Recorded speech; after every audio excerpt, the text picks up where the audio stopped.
Hi, one of the stories that we hear a lot at this time of year is the story of Mary and Joseph turning up. Mary's heavily pregnant and they turn up at the inn and they're greeted with, "There's no room. We don't have room for you." The end result is they go and we hear the story of Jesus being born in a stable.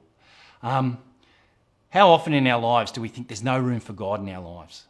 You know, I'm a software engineer. I describe that as a computer nerd with personality.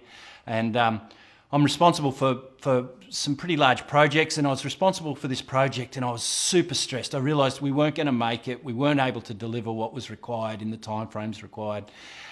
And I was sitting in my office and I felt like I should do something. You know, I should maybe say a prayer and ask God to help me there. But I thought, God can't help me with software. You know, it wasn't even invented when Jesus was born. And anyway, I gave in and I went and said a prayer and I said, God, if there's some way you can help me in this space, I don't know how, just do something, you know, help me. And anyway, that very afternoon, one of the reasons I was super stressed, that very afternoon I had to meet with the people that were going to take delivery of the software, and I said, look, I don't think we can do this, not in the timeframes, etc., etc. And they said, you know what, Arthur, we've actually decided that we don't actually need this part of the project. In fact, what you've done it all. You've actually finished. I couldn't believe it. I was so relieved. You know, that's how I found God works in our lives. We don't have to know how he's going to solve our problems or solve whatever it is that we're asking about. We just have to ask.